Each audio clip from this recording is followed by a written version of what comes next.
오늘은 주님의 다시 오심을 기다리며 경건하게 보내는 대림절 세 번째 주일입니다. 주님의 은혜가 여러분 모두에게 강같이 흘러 넘치고 넘치기를 소망합니다. 네.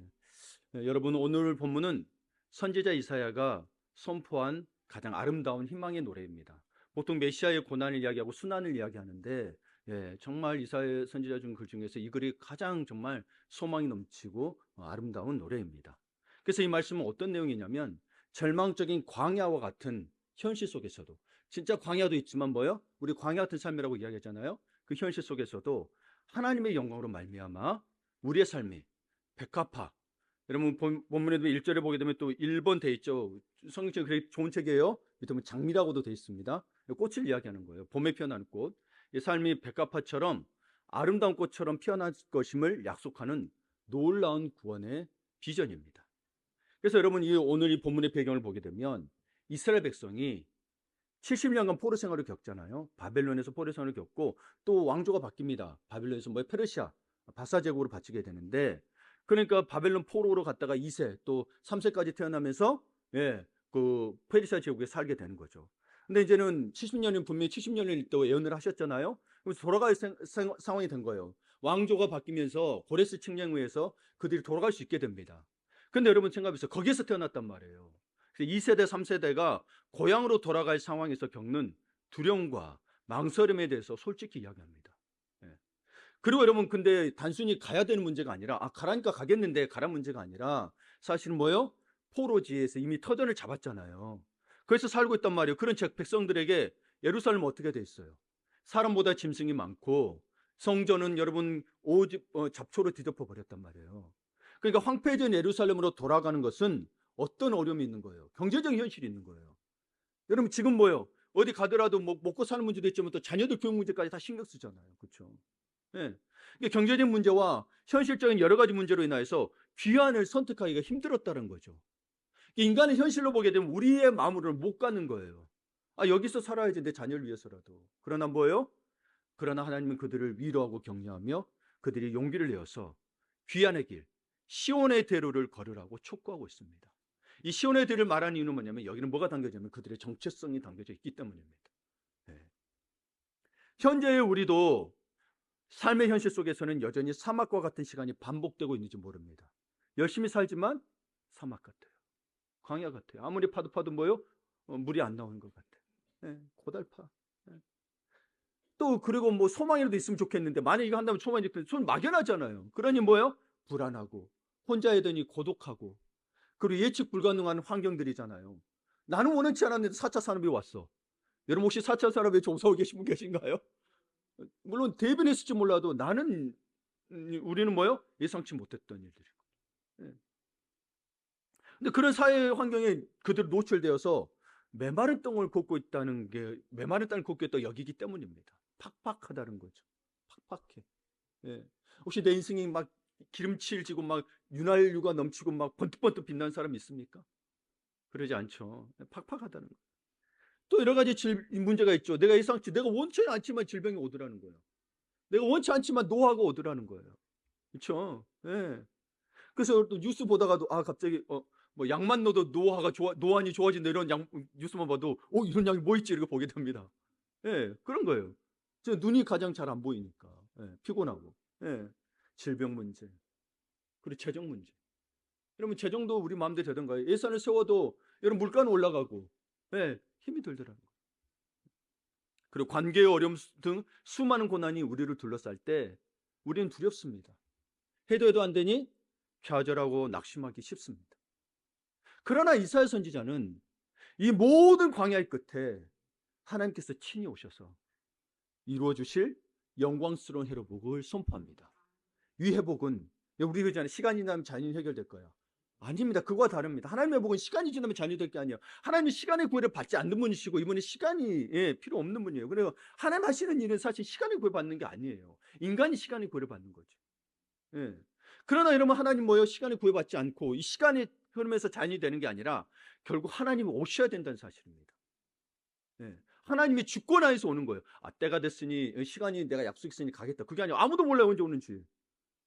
예, 그건 몰라요. 우리 인간이기 때문에 때가 있는 거 정해져 있는 거지. 하나님은요, 뭐요? 시간 속에서 그냥 하시는 거예요. 우리의 시간 속에서 그냥 하시는 거예요. 예.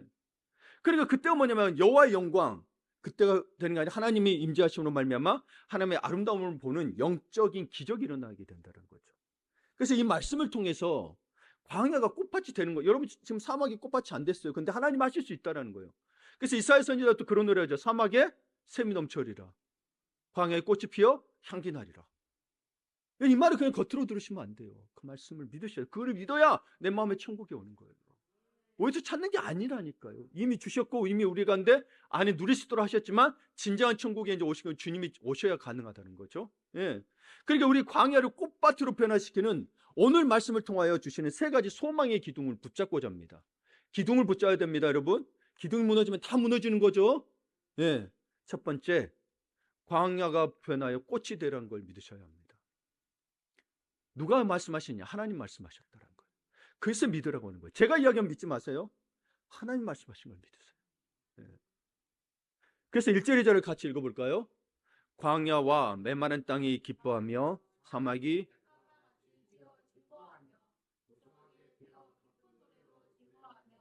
레바논의 영광과 갈멜과 샤론의 아름다움을 얻을 것이라. 그것들이 여호와의 영광 곧 우리 하나님의 아름다움을 보리로다. 아멘. 백합화 장미라고 되어 있는데요, 봄을 알리는 꽃이자 아름다움의 상징입니다. 가장 황폐하고 마른 것이 뭐예요? 2절 보니까 무성하게 피었다고 되어 있어요. 가장 황폐하고 마른 것이 가장 아름답고 풍성한 것으로 변모하는 역전의 기적을 예언하고 있는 겁니다. 누가 하시기 때문에? 하나님이 하시기 때문에. 이것은요, 어떨 대복이 되느냐면 하나님의 영광이 임할 때 나타나는 피조물 세계의 놀라운 회복입니다. 이런 광야의 꽃이 피었다. 그럼 여러분 혹시 짐승도 같이 다 살 수 그래서 그 표현도 있잖아요. 사자가 어린 양과 뛰놀고. 네. 정말로 하나님 이루어주시지 않을까? 이루어주십니다. 네. 인간의 죄 때문에 그들이 고통받고 있는 거라니까요. 네. 하나님은 원망하시면 안 돼요. 인간의 죄 때문에 우리도 고통받고 뭐요? 네. 다 자연 피조물도 고통받고 있는 거예요. 이 질서를 여러분 깨면 이거는 여러분 질서고 그렇게 돼 있는 겁니다. 그걸 갖다가 하나님 너무하셔 하면 안 됩니다. 네. 그러니까 하나님의 영광이 임할 때 나타나는 피조물 세계의 놀라운 회복을 말하고 있는 거예요. 7절에도 되어 있습니다. 뜨거운 사막이 못이 될 것입니다. 연못이 된다는 거죠. 큰 연못이 된다는 거예요. 맨마른 땅이 변하여 뭐가 된다는 거예요? 원천이 될 거는 거예요. 물이 나오는 것이 될 것이라는 거예요. 왜요? 하나님이 창조자시잖아요. 네. 인간은 불가능하다니까요. 네. 그러니까 당신의 삶이 여러분의 삶이 아무리 광야처럼 보일지라도 하나님께서 임재하시면 당신의 여러분의 황폐함은 기쁨과 찬양의 생명이 넘치는 무성한 꽃밭으로 변화된다라는 거예요. 그게 믿는 자예요. 여러분 우리나라에 이와 같은 기적이 일어난 곳이 있습니다. 네. 우리에게 가능한 일인 거예요. 바로 난지도입니다. 난지도는 서울에 있는 모든 쓰레기를 모으는 곳이었습니다. 네. 그렇죠? 그래서 항상 썩은 냄새가 나고 옛날엔 연탄도 같이 버렸잖아요. 그럼 연탄재 다 깨고 먼지가 날리고 날려서 주위에 사는 사람들은 아무리 더워도 창문을 열고 살 수가 없었습니다. 근데 사실 여러분 난지라는 명칭은 난초와 지초 땅에 풀이 많아서 생긴 이름이에요. 그게 난지섬이에요. 꽃섬이에요. 거제도 가면 꽃섬이 하나 있죠. 외도 아름답게 꾸며놓은 거. 예. 예, 한번 가보세요. 그 외도 참 2시간밖에 있지를 못하지만 한번 가보시면 괜찮습니다. 예. 그래서 이 1970년대 이전에는 이 난지도가 꽃섬이라고 불렸어요. 그런데 1978년 쓰레기 매립지로 지정되면서 15년간 92년까지 약 9,200만 통 이상의 쓰레기가 쌓이면서 결국 난지도에 쓰레기가 가득 차서 더는 발을 들일 틈이 없어서 15년 뒤에 거기를 멈추게 되죠. 악취나고요, 먼지 많고요, 막 벌레, 쥐들 있고요, 메탄가스, 침출수가 가장 문제였고요. 화재도 잦았어요. 그러다 보니까 심각한 환경 문제를 촉발하는 죽음의 땅이 됐습니다. 서울시에서는 대책이라고 할 수 있는 게 뭐예요? 그냥 안 쌓고 흙을 덮고 나무뿐이고 나중에 어떻게 될지 모르고 그냥 한 거예요. 흙을 덮고 나무를 심었습니다. 세월이 지났어요. 거기 쓰레기장이 생태공원이 됐다는 거 아십니까? 거기에 고라니, 다람쥐, 희귀한 철새들까지 와서 살게 되었습니다. 시민들이 즐겨 찾는 멋진 휴식지로 자리 잡았다고 합니다. 제가 가보지를 못해서 아직. 가보려고 합니다. 제가 자료 찾다 보니까 하고 막 구글에서도 찾아보니까 이런 과정이 돼 있더라고요. 이렇게 돼 있다. 그러니까 이사야 선지자는 이러한 일이 우리 모두에게도 일어난다고 선포하고 있는 거예요. 근데 여러분, 근데 이게 그냥 가능한 일이냐는 거예요. 몰랐어요. 아무도 몰라 그렇게 될 줄을. 우리나라가 여러분 6.25를 겪고 나서 진짜 온 땅이 초토화됐잖아요. 그렇잖아요. 그래서 여러분, 세계에서도 인정합니다. 한강의 기적은 유일하다고. 라인강의 기적보다 더한 게 한강의 기적입니다. 예. 근데 그게 사람으로 가능했겠냐고요. 그때 여러분 그렇게 하나님 붙들었어요. 예. 믿음에 들어왔고요. 거기에 기도했고, 그리고 강남 땅 같은 경우는 습지인 거 아세요? 땅값이 제일 쌌고 판자촌이 제일 많았던 곳이에요. 근데 그곳에서 못 사는 사람들이 기도하면서 잘 되니까 묘함이 변해버린 거죠. 예.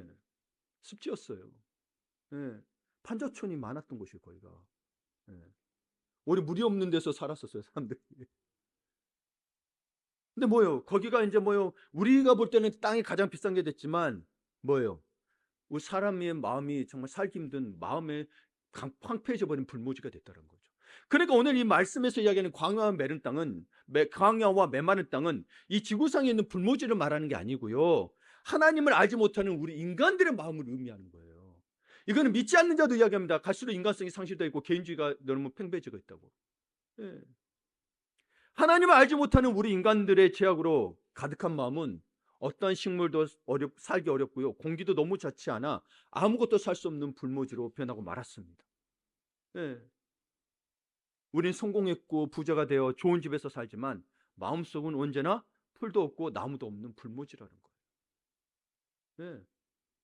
다 얻어도 여러분 하고 싶은 거 다 하는 거 솔직히 다 하지만 잠깐 행복이 있지만 영원하냐는 거예요. 다른 거 찾잖아요. 봐보세요. 아니 사랑에서 결혼했으면 내 남편 나으로 만족했는데 뭐요? 부족하대. 다른 데가 또 찾아요. 그렇죠? 그걸 사랑이라고 이야기해요. 여러분, 우리 한번 생각해 볼 문제라는 거죠. 하나님을 모르는 인간의 마음은요, 광야요, 모래사막이나 마찬가지라는 거예요. 그래서 언제나 인간의 마음속에는요, 알 수 없는 분노의 열기가 있어요. 네. 조금 화나고 막 짜증난다는 거예요. 뭐가 채워지지 않은 거. 여러분 그러지 않나요? 여러분 하고 싶은 거 있는데 만족할 못했어. 그러면 꼭 해야 되는 일이에요. 근데 해야 되는 일인데 나 하고 싶었어. 못하면 어때요? 막 짜증나고, 아이 그렇죠, 화나고. 그렇죠. 아니 그거 하라 했는데 안 했으면 막 뭐라 그러잖아요. 남편한테 아내한테. 예. 잘해 내가 하고 말지 이러면서. 왜 그럴까요? 이에 대해 C.S. 루이스는 순전한 기독교에서 이런 말을 합니다. 우리 안에는 이 세상에 채워줄 수 없는 갈망이 있다고 했습니다. 여러분이 원하는 게 있다고 칩시다. 아주 만족스러운 상태에서. 예.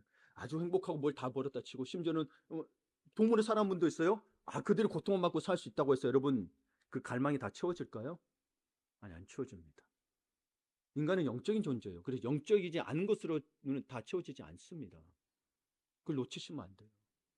네. 세상에 정쟁이 없다고 해서 여러분 다 만족하던가요? 아니 태평성대가 와도 불만 있는 사람 다 불만 있어요. 네. 그러니까 여러분 이 영적 갈증은 세상에 어떤 풍요로움도 채워지지 않아요. 어떤 남편과 아내 그리고 내가 사랑하는 동물, 식물, 먹을 거로도 채워지지 않습니다. 만족은 있어요. 자기의 만족은 있어. 오늘 만족했는데 그걸 계속해야 된다는 거죠.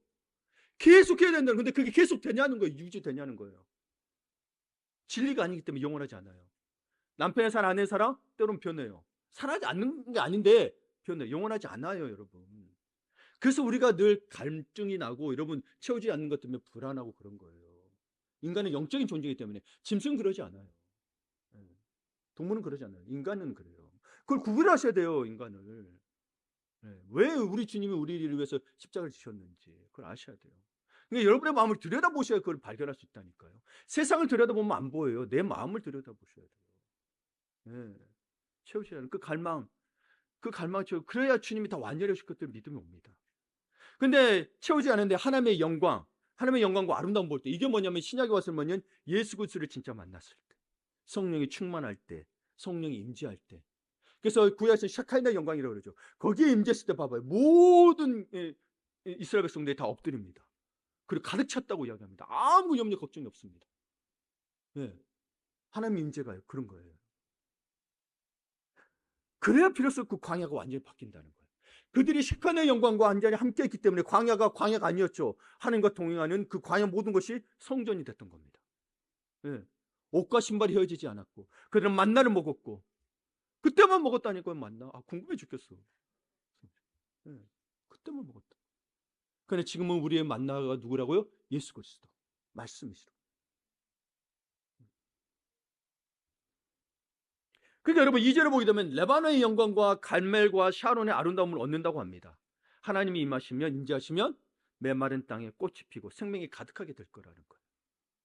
대림절은 바로 이런 예수님의 개입을, 예수 그리스도의 개입을 간절히 기다리는 절기입니다. 주님이 뭐요? 이때로는 안 되니까 육신 입고 이 땅에 오셨잖아요. 그리고 또 이대로는 안 되니까 뭐요? 다시 오신다라는 거예요. 그때는 완전한 하나님의 나라를 만든다는 거예요. 메시아가 왔는데도 불구하고 그들을 받아들이지 않았잖아요. 네. 진짜 재림의 때는 뭐요? 받을 사람은 안 받고 뭐요? 못 받은 사람은 저리 가고 받은 사람은 천국에 가고 이렇게 되는 거예요. 완전히. 그때는 뭐 아니면 도 되는 거예요. 근데 그 하나님의 주님이 이미 오셔서 주님이 오셨을 때 뭐라고? 하늘에는 뭐라 했어요? 영광이요. 땅에는 뭐라 했어요? 평화. 이 평화를 우리가 누릴 수 있다는 거예요. 우리 가운데. 예. 그래서 주님이 개입하셔야 현실을 뛰어넘어 기쁨으로 노래하는 삶으로 변화되는 은혜가 있다라는 거예요. 안 그러면 삶이 너무 팍팍한 거예요, 여러분. 예. 여러분 아들 내 키워 보셨어요? 제가 자랑할 게 그밖에 없어서 다른 거 못 자랑하네. 여러분보다 뛰어난 게 없어. 아들 낳는 사람이 여기 하나 더 없잖아요. 여러분 힘들죠. 그러나 뭐요? 그 기쁨이 되고 노래로 됩니다. 안 힘든 게 아니에요. 여전히 말 안 듣고 싸워요. 그러나 뭐요? 하나님이 하신다는 게 있기 때문에 그리고 하나님의 말씀으로 가르치니까 확신이 있어요. 기쁨이 있어요. 미래에 대한 소망이 있기 때문에 기쁨이 있는 거예요. 지난주에 얘기했지만 우리는 미래의 것을 당겨온다 그랬잖아요. 그게 믿음이라니까. 보이지 않는 것들의 실상은 미래의 것을 당겨오는 거예요. 지금 안 됐잖아요. 그럼 어떻게 내가 봐요? 어떻게 믿어? 뭐 기쁨이 있어요? 아니 미래 것을 당기는 거예요. 예. 주님이 반드시 하신다는 거예요. 나는 선하신 주님 믿어요. 심지어 내가 실패해도 그거는 뭐요? 하나님의 뜻이 있어. 나를 위한 진짜로 살아보니. 예. 우리가 자꾸 만족을 못하는 거는 또는 남편이 사라지거나 아내가 사라지거나 뭐 자녀가 사라질 수 있죠. 물론 슬프죠. 그러나 불구하고 뭐요? 그걸로 말미암아 우리가 그러면 누군가 있으면 우리가 채워질 것 같습니까? 아닙니다. 미리 준비하셨는데 저는 제 아내한테도 고백했어요. 제가 연약하다고 느낀 게 뭐냐면 제가 이제 결혼하기 전에 제가 청년 때 저희 어머니가 사라진 게 너무 두려운 거예요. 죽을 거. 아버지가 돌아가셨잖아요. 어머니가 듣는 건 두려움이 너무 생긴 거예요. 그래서 기도했어요. 7년간을. 근데 그걸 느낀 거예요. 내가 하나님만 바라고 살지 않았구나. 하나님께 맡겨야 되는구나. 물론 슬프지만 나는 여전히 주님 은혜에서 나는 두려움이 있을 게 아니고 나도 또 갈 건데. 미리 준비하셔야 됩니다. 안 그러면 여러분 뭐에 믿음이 떨어질 수 있습니다. 예. 여러분 의존도를 하나님께 더 맞추셔야 돼요. 옆에 있는 거는 감사와 행복으로 누리셔야 되는 거지 의존하라는 게 아닙니다. 주님을 의존하셔야 됩니다. 그래야 내 옆에 아내든 남편이든 잘못해도 내가 용납하고 받아들이지. 안 그러면 뭐요? 내가 의존한 사람이 이것밖에 못하면 불안한 거예요. 두려운 거예요. 살 수가 없는 거예요. 아프면 뭐요? 내가 더 고달픈 거예요. 아니, 그러니까 하나님의 의지를 정말 하셨는 거예요. 우리가 믿음이 있다고 하지만 사실 하나님을 향한 믿음은 병이 나을 거라는 믿음이 있겠지만 진짜 하나님을 전적으로 의지하는 믿음은 우리가 없을 수도 있다라는 거예요. 네, 생각해 보세요. 여러분 집 있는 거 다 사라진 거 두려우십니까? 가난해져도 괜찮습니까? 분명히 소문나 교회에 대한 핍박이 있다 그랬죠. 환난과 핍박을 당할 거랬거든요. 궁핍하다 그랬거든요. 네. 생각해 보셔야 돼요. 우리 주님 아무것도 없으셨어요. 우리의 자신의 생명을 내주셨어요. 지금 여러분이 그렇게라는 게 아니고요. 그 마음을 유지하지 않으시면 나중에 되면 여러분 굉장히 슬프고 고달프고 상처받는. 근데 저는 여러분 이따가도 이야기했지만 슬프고 탄식이 없는 게 좋아요. 어리면 어찌 보면 제가 제일 상처에 약하고요. 제가 슬픔에 약한 사람인 걸 제 아내한테 고백했어요. 그래서 난 더 주님 의지한다고 얘기했어요. 인간 세상에서는 그걸 해결을 못하니까. 근데 자꾸 우리는 인간 세상에서 해결하려고 그래요. 물질로, 사랑하는 사람으로. 뭐 다 떠난다니까. 영원하지 않다니까요. 네. 그걸 아셔야 돼요. 영원한 게 진짜예요. 영원한 게 진리예요.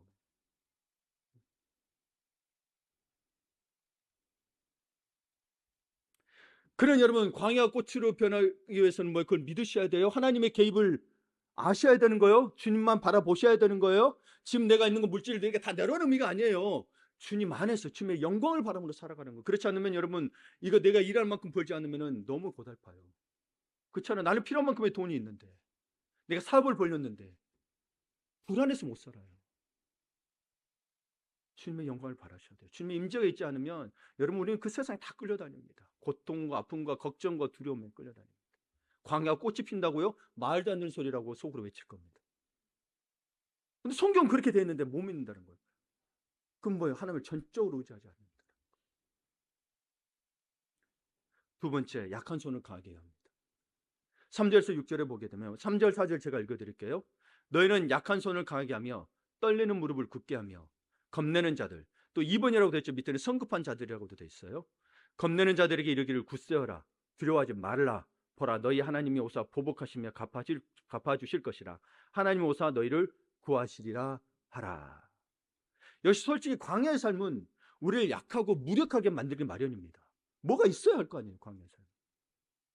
손은 힘이 없어 늘어지고 무릎은 떨리며 마음은 겁에 질려 두려워하게 됩니다. 그러나 하나님은 우리에게 약한 손을 강하게 하며 떨리는 무릎을 굳게 하라고 명령하십니다. 이것은 단순히 의지로 힘을 내라는 뜻이 아니에요. 네. 다가오시는 하나님을 바라봄으로 믿음의 용기를 회복하라는 촉구인 거예요. 우리가 그렇잖아요. 우리가 만약에 신앙생활을 하게 되면 하나님 다 해주실 거라고 내가 그래 회개하고 타겠어. 가만히 있는다는 게 아니에요. 하나님이, 여러분, 우리가 믿는다는 건 하나님이 나와 함께 동행하신다는 거잖아요. 내가 주님 안에 거하는 거예요. 완전히 내가 주님 안에 거하면서 내 삶을 살아가는 거예요. 우리 육신도 거한다니까. 그래서 나중에 육신도 부활이 되는 거예요. 육신이 약한 게 아니에요, 여러분. 육신이 뭐예요? 하나님이 태초에 만들어 주셨다니까요. 타락하기 전에 있었던 거예요. 성경에서 잘 구분하셔야 돼요. 언어로도 달라요. 육적인 것과 육신은 달라요. 육적인 삶이 문제인 거지 우리의 육신이 문제는 아니에요. 하나님의 영이 거하신 거룩한 전이라고 그랬거든요. 네. 물리적으로 우리에게 담고, 영성을, 여러분 자꾸 영성은 보이지 않는데 영성이 아닌데 여러분의 지정의가 드려지지 않으면 영성이 안 돼요. 왜냐하면 성령이 우리 안에 거하잖아요. 그럼 우리의 지적인 거, 뇌가 있잖아요. 지적인 거, 감정인 거, 의지적인 걸 드리지 않으면 영성이 형성이 안 돼요. 근데 자꾸 형성만 지금 다른 거 필요 없다고, 지식 필요 없다고 이야기하는데 그거 큰 문제예요. 그럼 왜 성경을 66권이라고 줬냐는 거예요, 하나님이. 왜 율법을 주면서 지키라고 가르치냐는 거예요. 왜 예수님은 부활하셔가지고 40일 동안 제자들만 가르치다가 승천하셨냐는 거예요. 착각하지 마세요, 여러분. 예, 요셉도 마찬가지. 우리가 주님이 함께 하신다는 것을 믿는 거예요, 임재라는 게. 그러니까 감옥에 가든 16살에 노예로 팔려가든 그는 두려웠지만 언어도 달라. 혼자야, 완전히 혼자야. 근데 뭐예요? 하나님이 동행함으로 형통하였더라. 어떻게 해요? 자기도 뭐예요? 하나님을 바라보는 믿음의 용기를 계속 회복했던 거죠. 그건 여러분이 하셔야 되는 거예요. 그건 여러분이 하셔야 돼요. 믿음을 자꾸 찾으셔야 되는 거예요. 회복하는 거. 말씀과 기도 외에는 없어요, 여러분. 가만히 있다고 좋아지지 않아요, 그거는. 그래서 자꾸 전하라고 하는 거예요. 핍박을 받아도 전했던 거예요, 바울이. 알아서 해주시겠지가 아니라니까. 계속 전해야 된다니까요. 그거 착각하지 마세요, 여러분, 제발. 네. 혹 본인이 깨달아서 오는 경우가 있지. 네. 그러니까 여기도 뭐예요? 하나님 하시는데 뭐예요? 광야를 꽃으로 만들어 주시는데 그다음 뭐예요? 너 약한 소리 넣어보고 강하게 하라고 명령하고 있는 거예요. 두려워하지 말라고 명령하고 있는 거예요. 왜? 내가 너가 함께 하니까. 오늘 기도했지만 우리 안수사님이 봐보세요. 요새도 마찬가지예요. 내가 너와 함께 하는데 모세와 함께 했던 내가 함께 하니까 강하고 담대하라고 그러잖아요.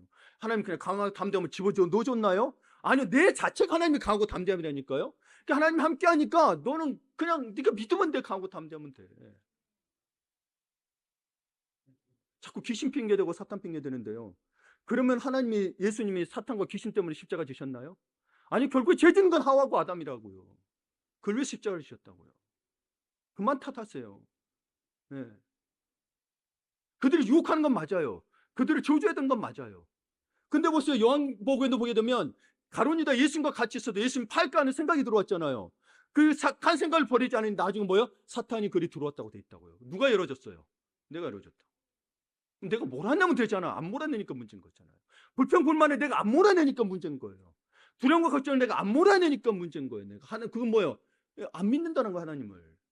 하나님 동행함을 안 믿는 거예요. 하나님 늘 동행하셨는데 내가 잘못하고 있고 내가 하지 않으면서 동행 안 해주신대. 하나님 왜 이러시냐고 따지는 거예요. 근데 진짜 못 모르고 진짜 뭐 연약한 자들 진짜 하나님이 진짜 이끌어 주셔요, 직접적으로. 근데 우리는 그게 아니잖아요. 매주 설교도 듣고 있잖아요. 근데 평상시에도 하나님 말씀에 묵상하지 않으면 주일날 와서 말씀이 안 들려요, 여러분. 멍해져요. 듣고 나서 다 잊어버려 봐봐. 수도 없이 갖고 여러분 보면서. 물어야 돼요. 이런 서로에게 가족끼리도. 청년들은 전도사님 물어요. 오늘 말씀을 통해서 어땠느냐. 예. 여러분 그런 거예요. 말씀으로 그렇게 하는 거예요. 그러니까 믿음을 굳게 하고 마음을 흔들리지 않게 하라는 거예요. 근데 어떻게 믿음을 세울 거냐? 하나님 말씀으로 세워야 될 거 아니에요. 내용이 없이 어떻게 세워요? 겉에만 단단하면 뭐예요? 내용이 없으면 텅텅 소리 나고. 예. 그럼 부서진단 말이에요. 예. 사제를 그러면서 뭐라는 거예요? 너희를 뭐요? 강하게 하라는 거, 뭐 강하게 하고 떨린 무릎을 굳게 하라. 그러면 두려워하지 말라. 하나님 뭐요? 하나님 오사 너희를 구하시리라는 거예요. 이미 오셨다는 거예요. 사람 이미 오셨는데 믿음으로 하나님이 도와주실 거라는 걸 믿으라는 거예요. 예. 그래서 하나님 오시는 그날 5, 6절에 어떻게 돼요? 맹인의 눈이 밝아지고 못 듣는 자의 귀가 열리고 저는 자가 사슴같이 뛰며 말 못하는 자의 혀가 노래하게 될 거라는 거예요. 이것은 영적인 어둠과 육신의 연약함으로부터 전인적인 치유와 회복을 의미합니다. 네, 하나님은 두려워하지 말라고 하시면서 나를 압제하던 자들에게 복수해 주셨다는 거예요. 우리 사실 압제당하고 있고 그게 사탄 이들을 하나님 복수해 주겠다는 거예요. 이들의 죄를 위해서는 예수님 십자가 지신 적이 없어요. 네. 그들의 탓으로 돌리면 나는 죄가 없는 게 되잖아요. 그럼 그들을 예수님 십자가 지게 되는 거라니까요. 죄는 내가 짓는 거라고요. 네. 죄는 내가 짓는 거예요. 내 감정의 약함이 자꾸 나를 무너뜨리게 하는 거예요. 이게 말씀 붙들지 않으면 감정을 못 이겨낸다니까요.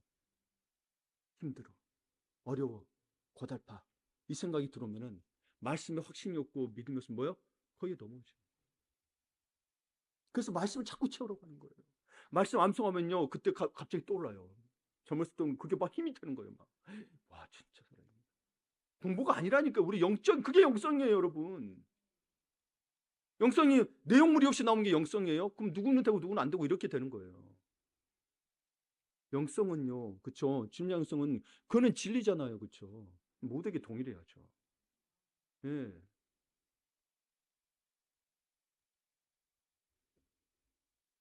그러니까 이것은 하나님의 백성이 하나님의 말씀을 듣는 것이 얼마나 위대한 것인지 보여줍니다. 꼭 그들의 마음에 붕이 일어나는 위대한 일이라는 거예요. 하나님의 말씀이 임하면. 여러분 이런 글을 봤습니다. 책을 읽다가 목회자가 문제 있는 교회가 있었어요. 근데 교회 성도 중에 자살하려고 마음을 먹었었는데 아주 심란한 일이 있었나 봐요. 근데 그 목회자의 설교를 듣고서는 마음을 바꾸고 자기 인생이 변화됐다고 고백한 글이 있었습니다. 이것은 바로 말씀의 능력을 보여주는, 말씀의 놀라운 능력을 보여줍니다. 하나님의 말씀을 전하는 사람은 온전하지 못했습니다. 그런데도 그가 전하는 말씀 가운데서 진리를 구별하여 듣고 인생이 변한 사람들이 있다는 거예요. 저는 잘못을 저지른 목회자가 옳다고 말하는 게 아닙니다. 하나님의 말씀이 그대로 위대한 것을 설명하는 겁니다. 그렇죠. 그래서 가야바 대세라는 거 자기가 이야기했던 거 뭐예요? 그대로 이루어졌어요. 자기는 믿음으로 한 게 아니라 그냥 예수님 십자가 못 박여 죽이려고 했는데 그대로 됐어요. 때로는 나귀를 통해서 멈추게 하잖아요. 발락을 멈추게 해서 여호와사절을 보게 하고. 때로는 악한 자들이 이야기하는 게 그들은 믿는 게 아니었거든요. 네. 우리가 구별해서 하나님을 들어야 되는 게 어떻게 구별할 거예요? 말씀으로 구별해야 되죠. 어떻게 구별할 거냐는 거예요. 저게 사탄의 말인지 광명한 천사로 가정한 사탄의 말인지 거짓 선지자의 말인지. 거짓 선지자들은 실제로 북이스라엘에 잘 살았다니까요. 이스라엘 평화가 있어서.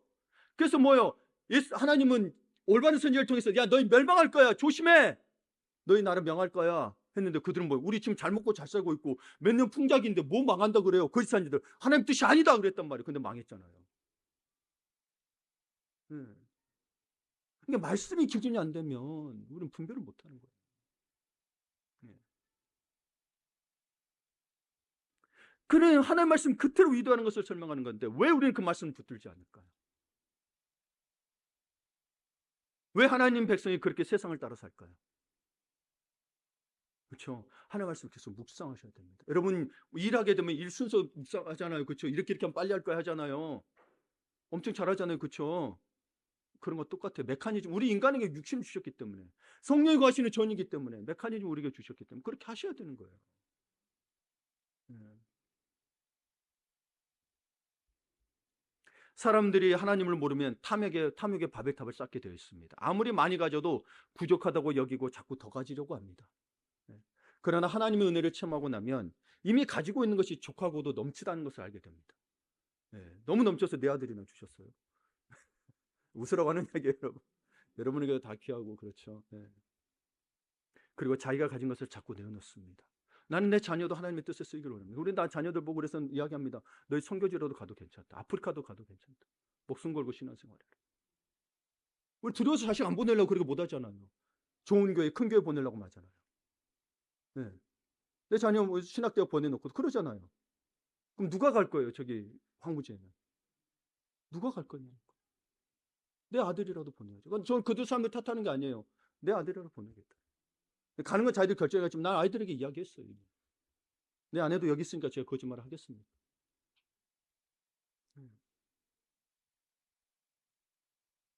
이야기합니다.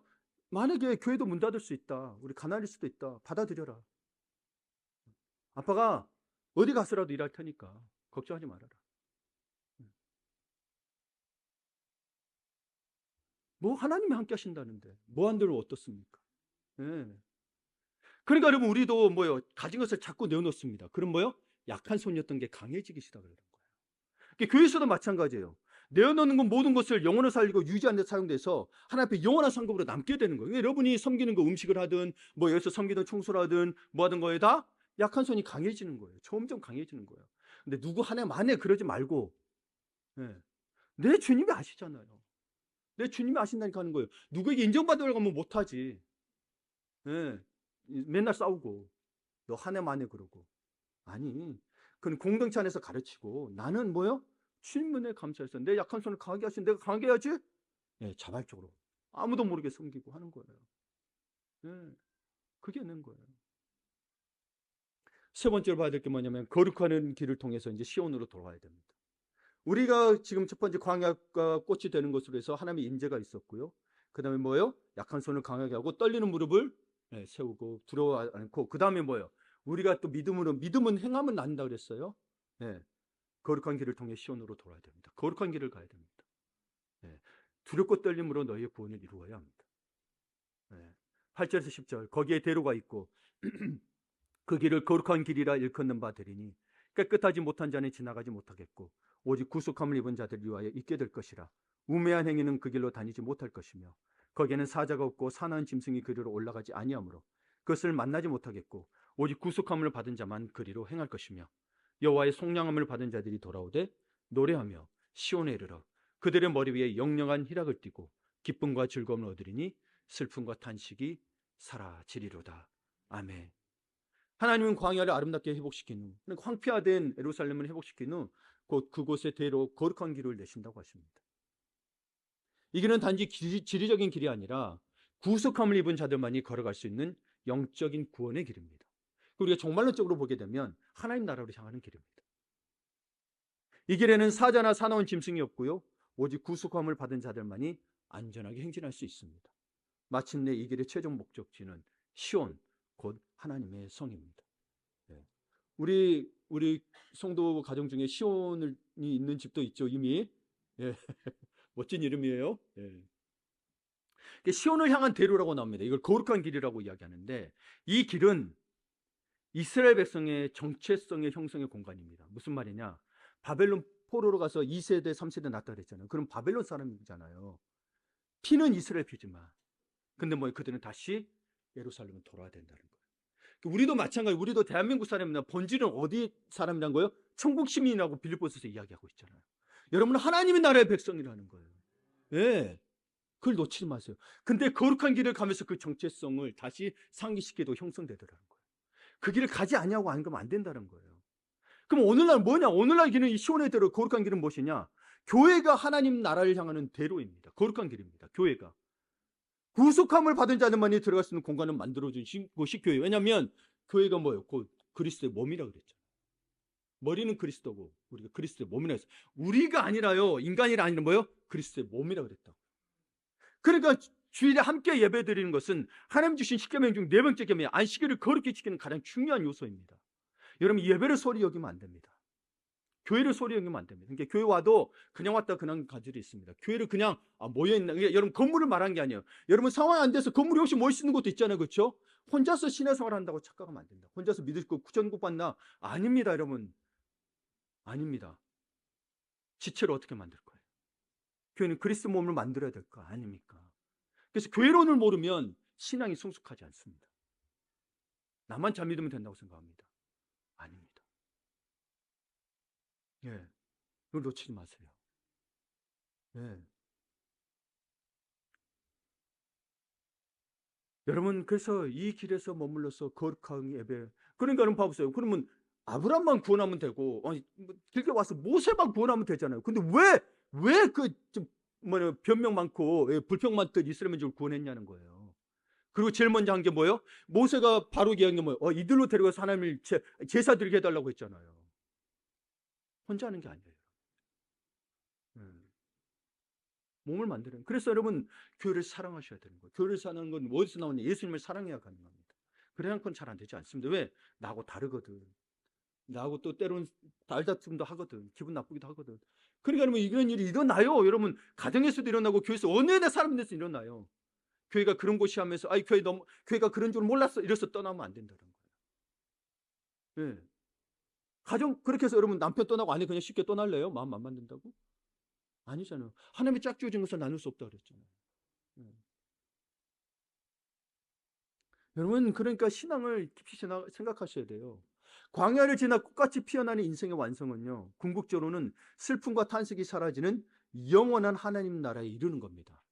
저는요, 그래서 슬픔과 탄식이 사라지기 때문에 그게 저를 또 상처받는 거, 슬픔 받는 거 저는 굉장히 싫어한 것 같아요. 제가 이 말씀 주면서 생각해 보니까. 그래서 더 하나님을 의지하는 것 같아요. 예. 아내에게서 상처받는 거, 뭐 자식의 상처, 누구의 상처받는 게 싫어요. 그래서 또 하나님께 의지하는 거예요. 근데 그거 피할 수는 없죠. 슬픔과 탄식을 피할 수는 없잖아요. 내가 그 사람도 떠나서 할 건가요? 아니요. 받아들여요. 그래서 더 하나님을 의지하는 거예요. 더 하나님 앞에 들어가고요. 책상 밑에 들어가서 울면서 기도하는 거예요. 하나님 도와달라고. 내 힘으로는 이겨낼 수가 없고 이 아픔이 너무 고달프다고. 알고 보면 저는 정말 연약한 사람입니다. 그래서 하나님을 더 의지하는 거예요. 네. 그럼 강한 척할수록 하나님의 은혜를 더 못 느낍니다. 세상에서는 담대하고 맞아요. 강하고 담대해야 되는데 뭐예요? 사실은 뭐예요? 우리 다 상처받기 싫어하고 아파하는 존재라는 거예요. 안 그런 척할 수가 없어요. 성경 이야기는 너에게 슬픔이 탄식이 있는데 사라지게 해준다는 거잖아요. 늘 긍정적으로만 살 수 없어요. 우리 인간의 삶에. 봐보세요. 힘든데 어떻게 욕 나오는데 그쵸? 예. 옆에 농약만 있었으면 먹고 죽었을 거라고 이야기하잖아요. 예. 사랑하는 성도 여러분, 여러분의 인생은 방향 없는 방황이 아닙니다. 거룩한 여정인 거예요. 뭐요? 예수 그리스도의 십자가 은혜로 구속받은 성도라면 세상에 기준 없고 진리가 없는 방황을 끝내고 거룩한 길을 따라가는 영원한 목적지를 향해 나가시기를 바랍니다. 네, 여러분은 목적지가 있다는 거예요. 세상은 목적지가 없다니까요. 그냥 여기서 잘 먹고 잘 사는 거예요. 봐보세요. 얼마나 허무해요. 그러니까 안 믿는 사람도 매일 술 마시고 쓴 시들이 그래. 허무하다 맨날 썼다니까. 두보신 중국의 유명 도시는 뭐예요? 술 마시고 달보면 쓴 게 허무하다는 거예요, 맨날. 네. 분위기는 좋은데 뭐예요? 결국 인생을 허무하다는 거예요. 봐보세요. 말씀 마무리 짓습니다. 사랑하는 성도 여러분, 지금 당신의 삶이 광야처럼 메말라 있나요? 당신의 영혼이 질병과 무능력으로 신음하고 있나요? 당신의 마음이 떨리고 약해져 있나요? 이제 하나님의 영광으로 광야가 꽃이 될 것을 믿으세요. 네. 구원자 하나님 오심을 바라며 약한 손을 강하게 하십시오. 광야 같은 인생 속에서 이사야를 통해 주신 약속의 말씀을 붙들 때 우리의 메마른 삶은 가장 아름다운 백합화처럼 피어나 영원한 희락을 누리게 될 것입니다. 네. 사랑하는 성도 여러분, 대림절 세 번째 주일, 다시 오실 주님을 기다리면서 두려워하지 말라는 주님의 음성을 들으시길 바랍니다. 두려워하지 마세요. 하늘엔 영광, 땅에는 평화래요. 두려워하지 마세요. 이제 사슴처럼 힘차게 도약하며 주님의 영광을 바라보는 희망의 백합화를 피워내는 삶이 되시기를 바랍니다. 그리하여 우리 입술에는 찬양이 끊이지 않고 아름다운 미소가 떠나지 않는 은혜가 있기를 축원합니다. 우리가 가는 길이 복된 길, 형통의 길이 되시기를 간절히 바랍니다. 모든 슬픔과 탄식이 사라지는 은혜가 있기를 축원합니다. 아멘.